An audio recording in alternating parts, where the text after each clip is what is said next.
చేస్తుంటాను ప్రభావ. ఎక్కడైతే దొరుకుతున్నాం స్థుతిస్తారో శ్రీరామ స్థుతిస్తాను ప్రభావ. ఈ సాయంకాల సమయంలో తండ్రి ప్రభావ మీ సర్వీశ్వరి తండ్రి ప్రభావ మేము ఇచ్చిన వాక్కులు మాట్లాడుకొని బాగుంటుంది తండ్రి ప్రభావ.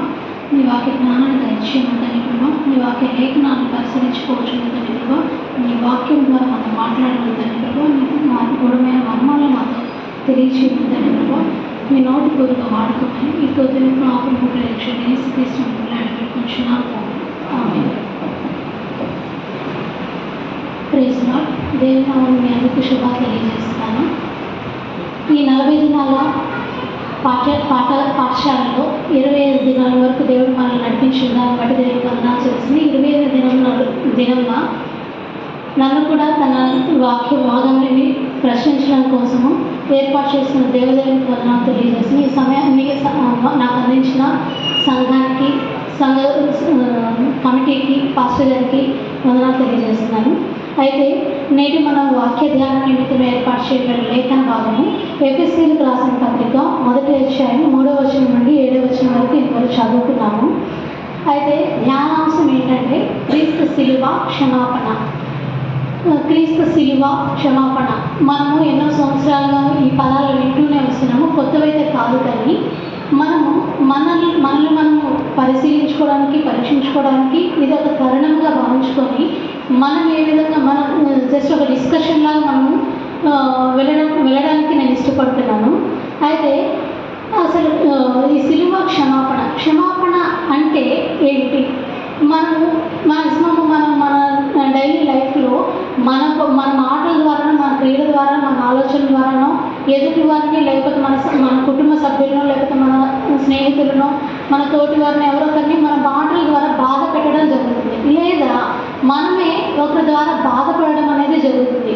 ఇట్లాంటి సమయంలో మనం ఒకరికి క్షమించమని అడగడమో, లేకపోతే మనల్ని ఒకరు క్షమించమని మనల్ని అడగడమో జరుగుతుంది. ఇటువంటి క్షమాపణ అనే పదము మన దైనందిన జీవితంలో చాలా ఈజీగా మనం చెప్పేసింది. చిన్న మిస్టేక్ కూడా సారీ అని చెప్తుంది అనమాట. ఈ సారీ అనే మాట, ఈ క్షమాపణ అనే మాటకి ఎంత గూఢమైన అర్థం ఉందని మన బైబిల్లో వెతకగలిగితే మనం చాలానే, అంటే మనము ధ్యానించడానికి సమయం సరిపోదేమో కానీ చాలానే దొరుకుతుందన్నమాట. అయితే ఈరోజు మనము ధ్యానించవలసిన అంశము క్రీస్తు శిలువ క్షమాపణ. అయితే మనము ఇతరులను క్షమించడమో, లేదా ఇతరులను మనం క్షమించడమో కాసేపు పక్కన పెట్టేసి క్రీస్తు ప్రభుల వారు ఆ శిలువలో మనకి ఏ విధంగా క్షమాపణ ఇచ్చారు, లేదా అసలు క్షమాపణ అంటే ఏంటి, మనము ఒకసారి ధ్యానించుకోవడానికి మనకు ముందుకు వెళ్ళడానికి అయితే నేను ఇష్టపడుతున్నాను. అయితే ఎఫెసీయులకు రాసిన పత్రిక 3వ అధ్యాయం 7వ వచనం చదువుకున్నట్లయితే, దేవుని కృపా మహదైశ్వర్యమును బట్టి ఆ ప్రేమియందు ఆయన రక్తము వలన మనకు విమోచనము, అనగా మన అపరాధులకు క్షమాపణ మనకు కలిగి ఉన్నది. ఈ సమయంలో మనం చూసినట్లయితే ఇక్కడ మనకి క్షమాపణ కలిగే విధంగా, అసలు క్షమాపణ అంటే ఏంటి, క్షమించడము, అసలు క్షమాపణ ఆవశ్యకత ఏంటి, క్షమించకపోతే మనం ఉండలేమా, లేకపోతే మనల్ని ఎవరైనా క్షమించలేకపోతే మనం ఉండలేమా, వారికి మనకి ఏంటి క్షమాపణ అంటే? అయితే మనమైతే ఈజీగా ఎదుటి వాళ్ళు క్షమిస్తామో, లేకపోతే మనం క్షమించలేమో, కానీ దీనికి విరుద్ధంగా కొన్ని జరుగుతుంటాయి. ఏదంటే కొంతమంది ఎప్పుడో సంవత్సరాల క్రితం జరిగిన దాన్ని కూడా మనసులో పెట్టుకొని కొన్ని సంవత్సరాలుగా దాన్ని మోసుకుంటూ వెళ్తూ ఆ భారాన్ని వీపు మీద వేసుకొని వారు మనశ్శాంతి లేక ఎదుటి వారికి మనశ్శాంతి లేకుండా దాన్ని కొనసాగిస్తున్న సమయంలో వారు ఎంత కష్టపడుతుంటారో మనం చూస్తున్నాం. అట్లాంటప్పుడు మనమైతే ఇక్కడ ఎఫెసీ పత్రికలో మనం గమనిస్తున్నట్లయితే దేవుని కృపా మహదైశ్వర్యం బట్టి, అంటే మనకు కాదు కానీ దేవుని కృపను బట్టే మనము ముందుకు వెళుతున్నట్లుగా మనం చూస్తున్నాం అన్నమాట. అలాగైతే అసలు ఈ క్షమాపణ అంటే ఏంటి అంటే, మనము క్షమాపణకి పెద్ద మనకి మనము కరెక్ట్ డెఫినేషన్ ఇవ్వలేకపోవచ్చు. కానీ క్షమాపణ అంటే మనకి ఏదైతే మనకు మనసులో ఉన్న కోపము, ఎదుటి వాళ్ళ మీద మనకున్న వారు చెప్పిన ఆ బాధ, వారు చేసిన ఆ పనులు బట్టి మన బాధకి కలిగిన కోపాన్ని పక్కన పెట్టి దానికి తీర్పు తీర్చే, లేక ఆ కోపాన్ని తీర్చుకునే హక్కును మనం విడిచిపెట్టడము, లేదా ఆ కోపాన్ని మనం మరచిపోవడము, మనం క్షమాపణని ఒక నిర్వచనము మనం ఇచ్చుకోవచ్చు అనమాట. అటువంటి క్షమాపణ మన బైబిల్ గ్రంథంలో మన జీవితాల్లో కూడా మన కోసం చేసిన ఒక వ్యక్తి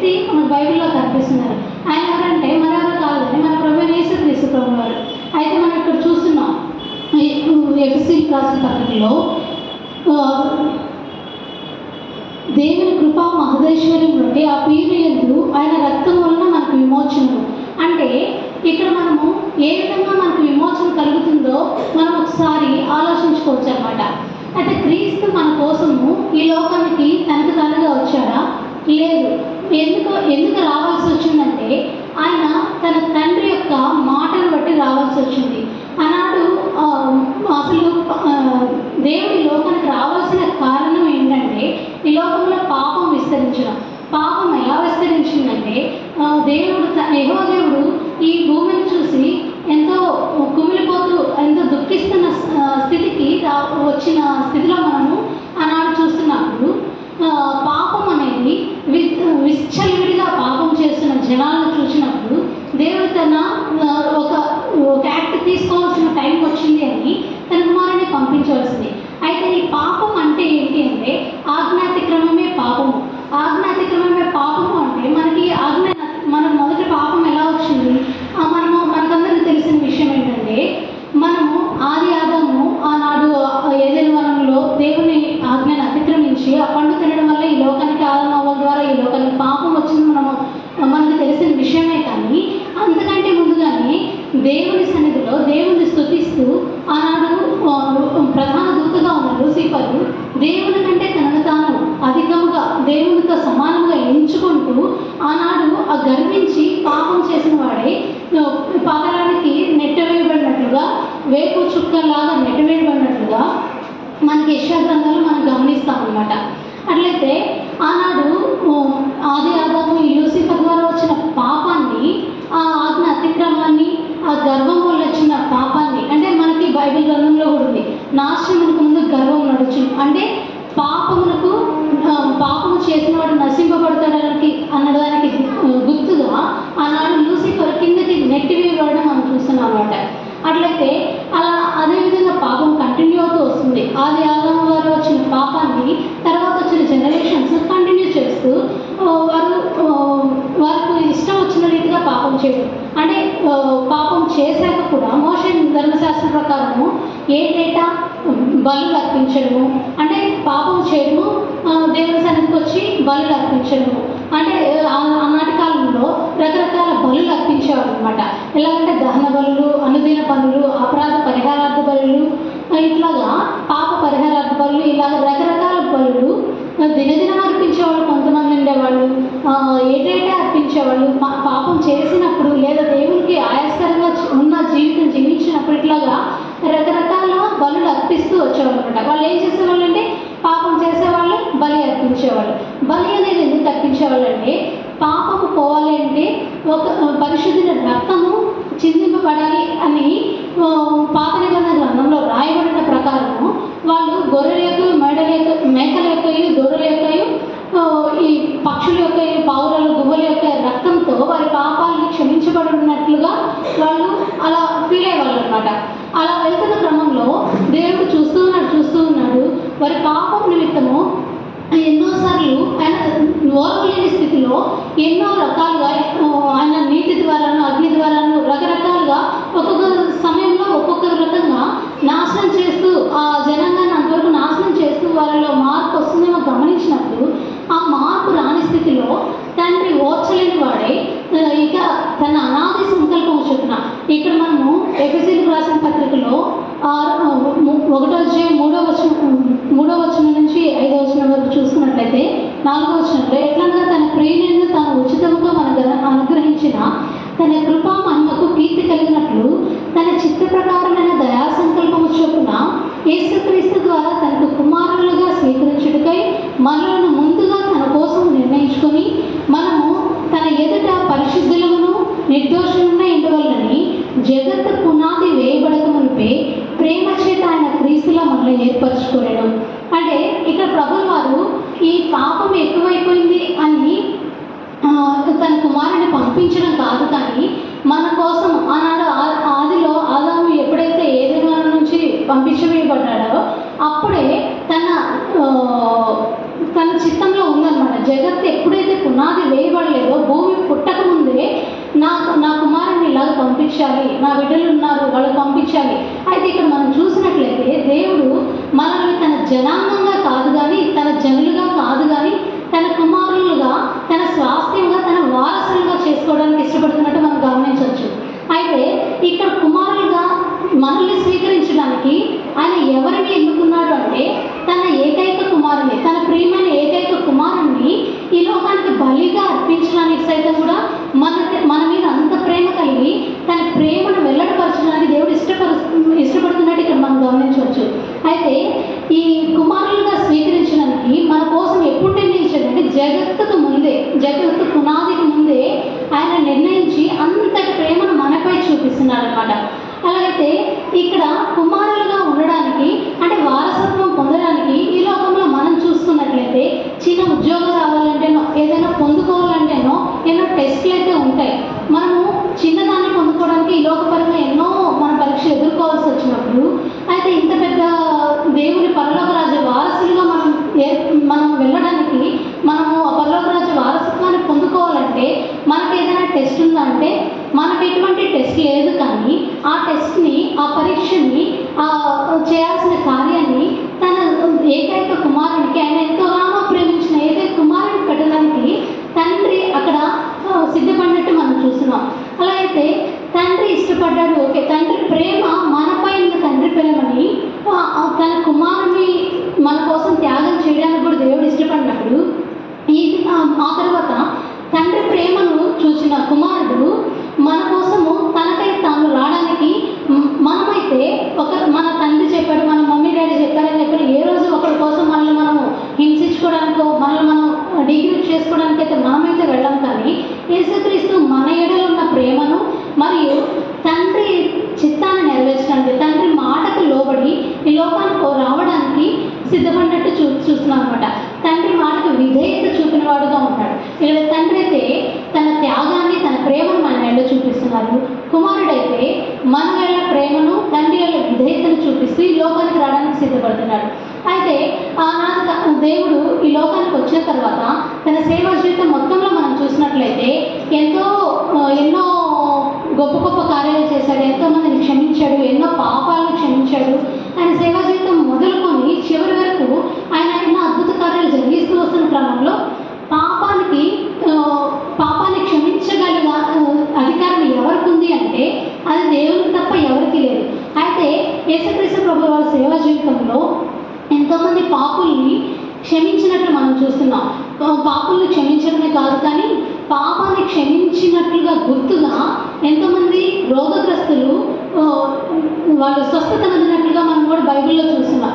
అయితే పాపాన్ని క్షమించగల అధికారం ఎవరిచ్చారు? మన కోసం బలిగా ఈ లోకానికి కుమారుని పంపించడమే కాదు కానీ ఈ లోకంలో జరగవలసిన ప్రతి క్రియని సజావుగా జరిగించడానికి కుమారునికి తండ్రి అధికారం ఇచ్చినట్టు మనం చూడొచ్చు అనమాట. అలాగైతే అపోస్తల కార్యంలో మనం చూసినట్లయితే అపోస్తల కార్యములు 11:38-39 చూసినట్లయితే సంపూర్ణమైన క్షమాపణ క్రీస్తు రక్తం వల్లనే కలుగుతుంది.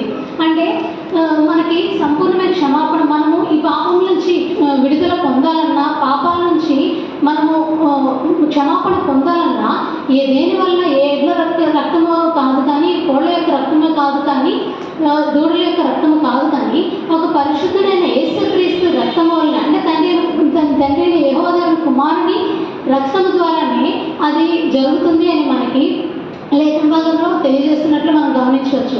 అయితే ఈ రక్తము మామూలుగా చిందింపబడింది కాదు కానీ ఆ శ్రమలలో వెళ్తూ, ఆ అవమానంతో భరిస్తూ, ఎంతో దీనమైన స్థితిలో క్రీస్తు ప్రభువు వారు రక్తం మన కోసం చిందించినట్టయితే గమనించవచ్చు.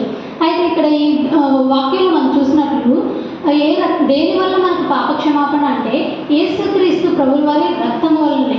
అంటే మనం ఇంకొక నామంలో కాదు, ఇంకొక శక్తితో కాదు కానీ, మన సొంతగా కాదు కానీ యేసుక్రీస్తు ప్రభువు వారి విశ్వాసం ఉంచి యేసుక్రీస్తు ప్రభువు వారు ఏదైతే మనకు చెప్పారో ఆ విధంగా జీవిస్తూ మన పాపాన్ని మనం ఒప్పుకొని పశ్చాత్తాపడినప్పుడు మాత్రమే మనం ఈ దేవుని రక్తం వల్ల వచ్చే విమోచనను లేదా ఆ క్షమాపణ మనం పొందుకోగలం. అలాగైతే మన పాపాలు మనం ఒప్పుకొని పశ్చాత్తాపడినప్పుడు దేవుడు మన ఎలా నమ్మదగిన వాడు, నీతిమంతుడు కనుక మన పాపములను ఆయన మన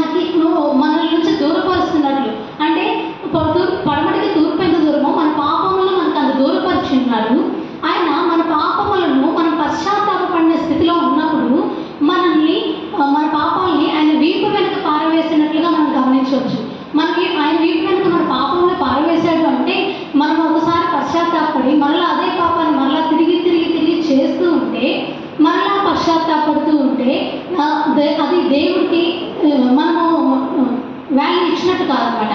దేవుని మాటను నిర్లక్ష్య పెట్టి ఆయన ఇచ్చిన రక్షణను మనం నిర్లక్ష్యం చేసిన వారుగా ఉంటాం. మనకి బైబిల్ వాక్యంలో కూడా ఉంది, ఇంత గొప్ప రక్షణను మనం నిర్లక్ష్యం చేసిన వాళ్ళలో ఎలా తప్పించుకుంటామో అని చెప్పిన ఒక వాక్యం ఉంది కదా. అలాగే మనకు ఒకసారి దేవుని యందు నమ్మిక కలిగి మనం ఎప్పుడైతే పశ్చాత్తాపడతామో ఆ పాపాన్ని మనలా చేయకుండటమే మనకి దేవుడిచ్చిన గొప్ప పరలోక రాజ్యాన్ని పొందుకోవడానికి ఆ క్షమాపణ మనం పొందుకున్న వాళ్ళగా మనం ఇక్కడ నిలవగలుగుతాం. అలాగైతే ఈ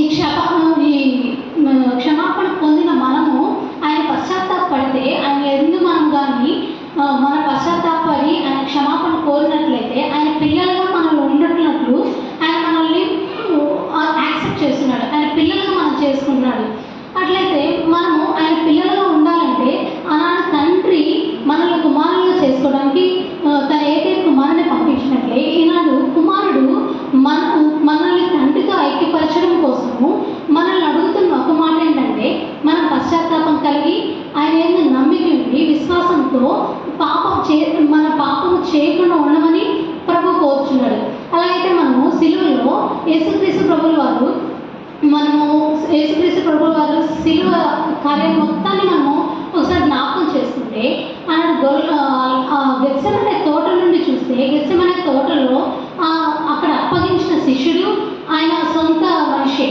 అతను కపట మొద్దుతో అప్పగించిన దగ్గర నుండి చివరి రక్తపు బొట్టు కార్చే దగ్గర వరకు మనం చూస్తే మొత్తం ఎన్నో అవమానాలు, ఎన్నో శ్రమలు, ఎన్నో నిందలు, ఆయన కొట్టారు, ముఖం మీద ఊసారు, యూదుల రాజాన్ని కిరీటం పెట్టారు, ఎన్నో ఆయన్ని అవమానిస్తున్న సమయంలో అన్నిటికీ ఓర్చుకున్నాడు. అందరికీ ఆయన తల ఉంచాడు. ఎందుకంటే అది దేవుని సహాయత అంటే కాదు, కానీ తండ్రికి విధేయత చూపుచు నీ మీద నాపైన ఉన్న ప్రేమను ఆ సేవలో బహాటంగా తెలియజేయ నిమిత్తము ఆయన మౌనంగా ఉన్నట్లు మనం చూసినాం. అయితే ఆయన ఆ సిలువలో ఉంటూ కూడా నీకోసం నా కోసము ఈ క్షమాగుణాన్ని మనకు మాదిరిగా చూపించడం కోసము మొదటి మాట అయితే తండ్రి వీరేమి చేయించిన వీరెదురు కనుక వీరిని క్షమించుము అని మన కోసం మాట్లాడుతున్నాడు. అంటే ఈ మాట అక్కడున్న ప్రజల కోసం కాదు మాత్రమే కాదు, కానీ భూమి పునాది వేయబడినప్పుడు దగ్గర నుంచి ఉన్న ప్రతి మనుషుల నుంచి భూమి రేపు మహావేంట్రంతో లైన్ అయిపోయే వరకు ఉన్న ప్రతి పుట్టిన బిడ్డ వరకు కూడా ఈ మాట అనేది వర్తిస్తుంది.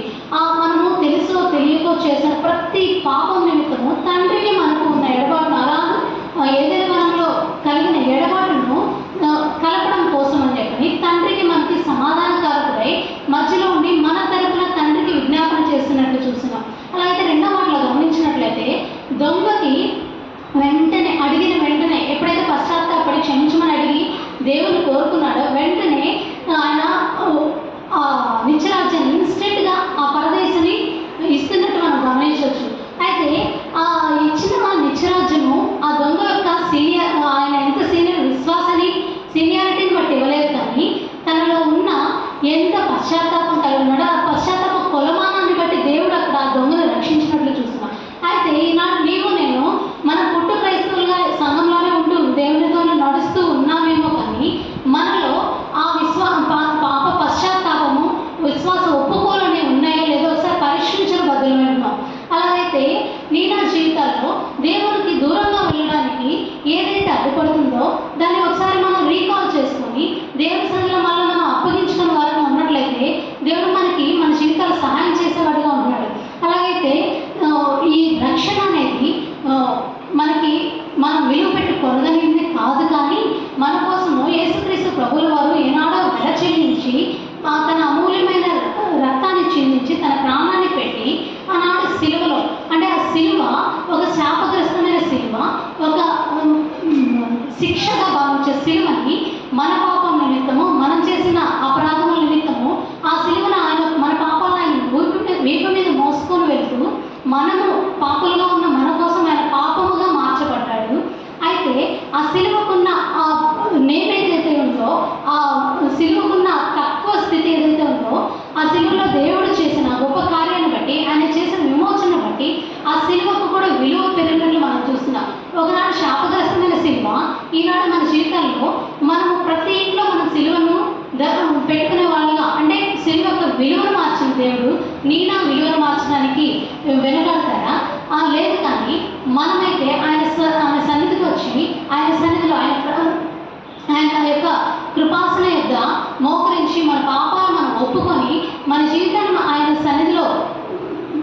ఉంచగలిగితే ఆయన మన పాపాలు క్షమించి మన జీవితాన్ని ఇంకా బాహాటంగా అందరిలోనూ కూడా తన రాజ్యానికి వారసులుగా చేయడానికి ఆయన ఇష్టపడుతున్నాడు.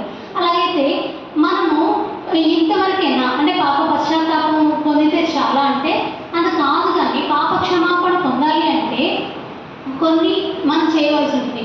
అదేంటంటే మన మారు మనసు పొందాలి.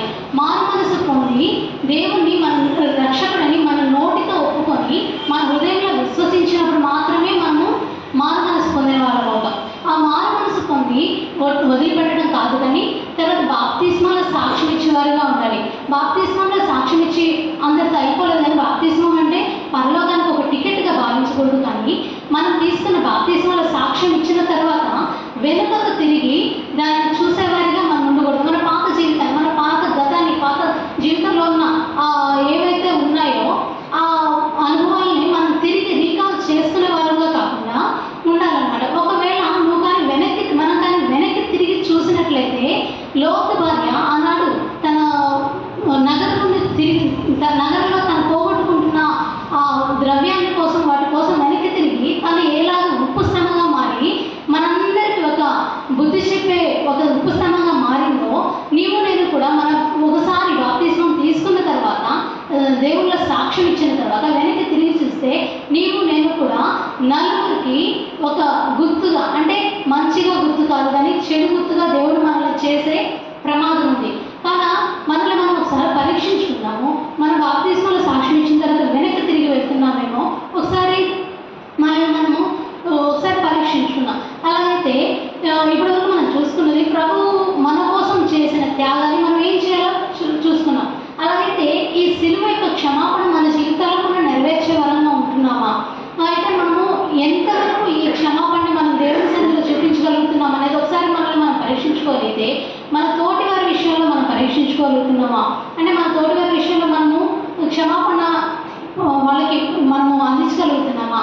మనము ఎవరైనా మన ఎల్ల తప్పిదం చేసినప్పుడు వారిని మనస్ఫూర్తిగా క్షమించగలుగుతున్నామా అనేది మనల్ని మనం పరిశీలించుకున్నట్లయితే దేవుడు మన ఎల్ల చేసిన ఆ గొప్ప కార్యాన్ని, ఆయన మనకు మాదిరిగా చూపించిన గొప్ప కార్యాన్ని మనము ఎదుటివారి ఎల్ల మనం చేస్తున్నామా లేదా అనేది చూడాలి.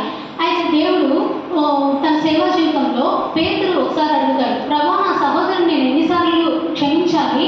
70 సార్లు అంటే కాదు, 70 ఏళ్ల మట్టుకు అన్నాడు. 70 ఏళ్ల మట్టుకు అనే దానిలో ఉన్న ఒక అర్థం ఏంటంటే, నేను ధ్యానించినంత వరకు నాకు తెలిసిన అర్థం ఏంటంటే, మనకి మోషే రాసిన 9వ కీర్తనలో మన ఆయుష్కాలం ఎంత అంటే 70 సంవత్సరములని అక్కడ మనకు తెలియజేయబడుతుంది. అంటే 70 సంవత్సరాలు ఇక్కడ దేవుడు చెప్పినది ఏంటంటే, మనం బ్రతికి ఉన్నంత మట్టుకు, అంటే మన ఆయుష్ ఉన్నంత మట్టుకు మనము మన సహోదరులు కానీ మన తోటి వారిని కానీ క్షమిస్తూ ఉండాలని దేవుడు ఆనాడు మనకు తెలియజేస్తున్నట్లు అనమాట. ఆనాడు దేవుడు చెప్పినట్లుగా మనము ఇతరులను క్షమించగలుగుతున్నామా? మనల్ని మనం ఒకసారి పరీక్షించుకోవాల్సిన వారమై ఉంటున్నాం. అలాగైతే మనకు ఎవరైనా శత్రుత్వం ఉంటే, ఎవరైనా మనల్ని బాధ పెట్టిన వాళ్ళు ఉంటే, మనము ప్రార్థించుతున్నప్పుడల్లా వారిని క్షమించాలంట. వారి క్షమాపణ వారి వరకు వెళ్తుందో లేదో, అది వారికి చేరుతుందో లేదో వారిని బట్టి ఉంటుంది. కానీ మనమైతే ఎవరికైనా మనపై శత్రుత్వం ఉన్నా, మనకి ఎవరికైనా శత్రుత్వం ఉన్నా నిలబడి మనము ప్రార్థించినప్పుడల్లా వారిని క్షమించాలి. మన శత్రువుల కొరకు ప్రార్థించాలి. మనల్ని హింసించే వారిని క్షమించాలని దేవుడు చెప్తున్నాడు అనమాట. ఇంత గొప్ప దేవుడు క్షమాగుణాన్ని మనలో అలవాటు చేసుకున్నప్పుడు మనం ఆయనకు దూరంగా ఎంత మట్టుకు జీవించడము మనకి శ్రేయస్కరమో మనల్ని ఒకసారి ప్రశ్నించుకుంటే, ఇక్కడైతే ఎఫెసీయులు రాసిన పత్రికలో మనం గమనించవచ్చు. 3వ వచనంలో, మన ప్రభువైన యేసుక్రీస్తు తండ్రియు దేవుడు స్తుతింపబడుగాక, ఆయన క్రీస్తునందు పరలోక విషయంలో ఆత్మ సంబంధమైన ప్రతి ఆశీర్వాదం మనకు అనుగ్రహించును. అంటే ఆత్మ సంబంధమైన ప్రతి ఆశీర్వాదం మనకు అనుగ్రహింపబడాలి అంటే మనం ఎలా ఉండాలి అంటే, ఈ క్షమాపణ ఒక్కటే సరిపోతుందంటే సరిపోదు. కానీ ఈ పాపం అంటే ఏంటంటే పరిశుద్ధతకు దూరంగా, పరిశుద్ధతకు సరిపోనిది ఏదైతే ఉందంటే దాన్నే పాపము అని మనం నిర్వచించుకోవచ్చు అనమాట. అటువంటి పాపాన్ని మనము ఆ పరిశుద్ధతకు దూరంగా మన జీవితాల్లో ఏదైతే ఉందో, పరిశుద్ధతకు సరిపోనిది మన జీవితాల్లో ఏదైతే ఉందో మనల్ని మనం ప్రశ్నించుకుంటూ అనుదినము మన పరిశుద్ధతని మనం కాపాడుకుంటూ మన జీవితాల్లో ఏది లోటు ఉందో, దేవుని పరిశుద్ధతకు ఏదైతే ఎడబాటుగా ఉందో దాన్ని పరిశీలించుకొని మన జీవితాల్లో దేవుడికి అప్పగించుకొని వాడవలసిగా ఉన్నాం. అలాగైతే ఆనాడు దేవుడు చెప్తున్నాడు కదా, పౌలు గారు కొరింథీ సంఘానికి చెప్తూ రాస్తున్నాడు, ఏ మాటకైనా కూడా పరిశుద్ధత విషయంలో మనం తప్పిపోకూడదు అని చెప్తున్నాడు. అలాగే మనకి 3 సువార్తల్లో కనిపించే ఒక మాట ఉంటుంది, మనుష్య కుమారుని విషయమై చేసిన దూషణకైనా క్షమాపణ ఉంటుందేమో కానీ పరిశుద్ధాత్మ విషయమై చేసిన దూషణకి క్షమాపణ ఉండదన్నమాట. అటువంటి స్థితిలో మనం ఎవరైనా దేవుడికి విరోధంగా పరిశుద్ధాత్మకు విరోధంగా పాపం చేస్తున్నామేమో, ఆ క్షమాపణ పొందలేకపోతున్నామో ఒకసారి మనము గమనించుకున్నాం. ఈనాడైతే మన జీవితాల్లో దేవుడు చేసిన మహాయాగాన్ని బట్టి మనము చెప్పుకుంటూ వెళ్తున్నాం, కానీ మనలో వీటన్నిటికీ దూరంగా, అంటే మనలో క్షమాపణ లేని స్థితిలో దేవుడికి దూరంగా ఉండడానికి చేదైన వేరే ఏదైనా ఉందేమో దాన్ని మనము వెతికి మన జీవితాల్లో మనము మనకైతే మనది సాధ్యం కాదు, కానీ దేవుడి సన్నిధిలో నిలబడి దేవుని మోకరించి, దేవా నా జీవితంలో ఏదైతే ఉందో దాన్ని తీసివేయని మనము ఆయన వేడుకున్నప్పుడు, ఆయన కృపాసనం వద్ద చేరి ప్రార్థించినప్పుడు, మనం పశ్చాత్తాప హృదయం కలిగి ప్రార్థిస్తే ఆయన మన ఎల్లో ఉన్న ఆ చిన్న చేదైన వేరేదైతే ఉంటుందో దాన్ని తీసివేయడానికి ఆయన సంసిద్ధత కలిగి ఉన్నాడు. నీపై నాపై ఉన్న అపారమైన ప్రేమని మన ఎలా వెల్లడిపరచడానికి ఆయన సిద్ధంగా ఉన్నప్పుడు, నీవు నేను మనలో ఉన్న ఆ చిన్న విషయం ఏదైతే ఉంటుందో లేదా ఆ చేదైన వేరేదైతే ఉంటుందో మన హృదయాల నుంచి పెకిలించేసి దేవునికి దగ్గరగా జీవించడానికి, అది ఈ ఎఫెసీ మొదటి పత్రికలో 3వ వచనంలో రాసినట్లుగా ఆత్మ సంబంధమైన ప్రతి ఆశీర్వాదం పొందుకోవడానికి దేవుడు మనకి ఇచ్చిన సమయాన్ని అంతటిని బట్టి ఆయన ఎదురు చూస్తూ ఉన్నాడు. ఆ సమయాన్ని బట్టి ఎదురు చూస్తున్నప్పుడు నీ నుండి నా నుండి మనము ఏ విధంగా అయితే మనకి అనువైన సమాధానం కావాలని మనం ఎదుటి వాళ్ళని అడిగినప్పుడు కోరుచున్నామో, దేవుడు కూడా మన నుండి అనువైన సమాధానం వస్తుందేమో, నా బిడ్డ నా వైపు తిరిగి నన్ను ప్రార్థిస్తుందేమో అని ఎదురు చూస్తున్నప్పుడు మనం కూడా ఆయనకి పాజిటివ్ రెస్పాన్స్ ఇచ్చే వాళ్ళగా ఉండగలిగినట్లు మనల్ని సరిచేసుకొని ఆయన రేపు రాకట్లో తిరిగి వచ్చేటప్పుడు ఆయన అంటే మనం ప్రకటన గ్రంథం 9వ అధ్యాయం రాకుండా మనం వెళ్ళిపోయే వారి నుండి ధన్యులు ఉంటాం. కాబట్టి ఏదైతే ఆ శ్రమంలో మనం పాలివారం కాకుండా దేవుడు రాకడ ఎత్తబడే వారిగా మన ముందుకు కొనసాగడానికి ఇది మనకి అనుకూల సమయం. నేడే రక్షణ దినం కనుక మన హృదయాల్లో ఉన్న పాపాన్ని, లేకపోతే మనం పశ్చాత్తాపడలేని స్థితి, క్షమాపణ లేని స్థితిని మనం గుర్తించుకొని దేవుని కృపాసన యొద్ద మనం ప్రార్థించినట్లయితే ఆయన మనకు విడుదల దయచేసి ఆయన రాకడలు మనల్ని పరలోక రాజ్యానికి వారసులుగా చేసి ఆయన కుమారులను మనల్ని చేయడానికి సిద్ధంగా ఉన్నాడు. కాబట్టి మనల్ని మనం ఒకసారి పరీక్షించుకుందాము. మనలో ఉన్న ఆ చేదైన వేరుని తీసివేసి అంతా ప్రేమతో కుమారుడిని బలించిన తండ్రి యొక్క కోరికను తీరుస్తూ తండ్రికి కుమారులుగా మన వారసత్వాన్ని మనం పరిపూర్ణం చేసుకోవడానికి సిద్ధపడదామా? అలాగైతే ఇదే రక్షణ దినము అనుకూల సమయం. నా హృదయాల్లో దేవునిలో ఉన్న ప్రేమను తిరిగి వెల్లడిపరచడానికి మనకి ఇదే సమయం కనుక ఈనాడు ఆత్మ సంబంధమైన ఆశీర్వాదాలన్నీ మనం పొందుకొని పరలోక రాజ్యం వారసులుగా ఉండడానికి నా హృదయాల్లో ఉన్న ప్రతి వేదనను దేవుని సన్నిధిలో కృమ్మరించి ఆయనకి ఇష్టమైన వారిగా జీవితాం. అలాగైతే ఈ సమయంలో నా జీవితాన్ని ప్రభు చేతిలో పెడదామా? అయితే ఈ విధంగా జీవించడానికి పరిశుద్ధాత్మ దేవుడు మనందరికీ సహాయం దయచేయగా ఈ కొద్ది మాటలు ప్రభు మన ఇంటిలో దీవించింది.